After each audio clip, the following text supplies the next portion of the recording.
Kali ini saya akan mempresentasikan tentang interaksi sosial. Interaksi sosial merupakan dasar bagi semua aktivitas manusia. Jadi, interaksi sosial adalah hubungan timbal balik antara dua orang atau lebih. Interaksi sosial dibagi menjadi tiga, yaitu yang pertama, individu dengan individu. Itu contohnya, ibu mengajari anaknya, ayah menasihati anaknya, kakak menegur adiknya, dokter mengobati pasiennya. Yang kedua, individu dengan kelompok. Contohnya itu, ketua RT berbicara di depan warganya, ibu guru berbicara di depan murid-muridnya, Pak Pendeta berkhotbah depan jemaatnya. Yang ketiga, interaksi kelompok dengan kelompok. Contohnya, kelompok PMR dan kelompok pramuka bekerja sama memberikan bantuan kepada orang yang terkena bencana. Yang kedua, suatu kelompok mempresentasikan kepada kelompok yang lain. Yang ketiga, tim sepak bola melakukan bersalaman kepada tim sepak bola yang lain sebelum bertanding. Selanjutnya kita masuk di interaksi sosial di lingkungan masyarakat, sekolah, dan keluarga. Interaksi sosial di lingkungan masyarakat contohnya melakukan kerja bakti, melakukan poskabling, lalu menyelesaikan masalah lingkungan dengan musyawarah, lalu saling menghormati bersama, lalu tidak mengganggu orang yang sedang beribadah.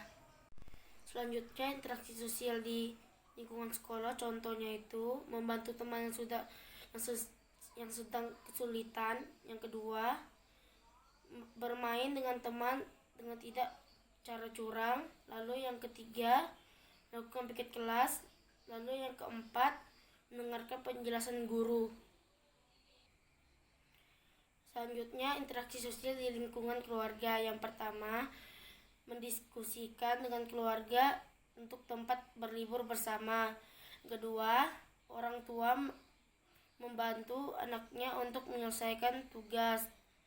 Lalu yang ketiga, ayah mengajak anak-anaknya untuk berdoa. Interaksi pertama kali terjadi menurut saya adalah di dalam keluarga. Karena sejak kita bangun tidur, pertama kali kita melihat adalah keluarga dan orang-orang yang ada di dalam rumah kita. Selanjutnya kita masuk dalam interaksi sosial di bidang pendidikan. Ada 4 macam interaksi sosial dalam bidang pendidikan, antara lain siswa berinteraksi dengan siswa berinteraksi dengan guru, siswa berinteraksi dengan sumber belajar, siswa berinteraksi dengan lingkungan. Interaksi dalam bidang pendidikan termasuk dalam pendidikan formal, non-formal, dan informal.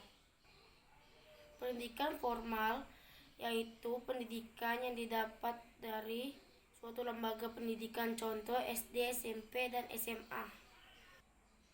Interaksinya contohnya itu siswa dengan siswa, guru dengan siswa, guru dengan guru, kepala sekolah dengan guru. Selanjutnya, pendidikan non-formal yaitu pendidikan yang didapat dari lembaga pendidikan seperti bimbingan belajar atau kursus.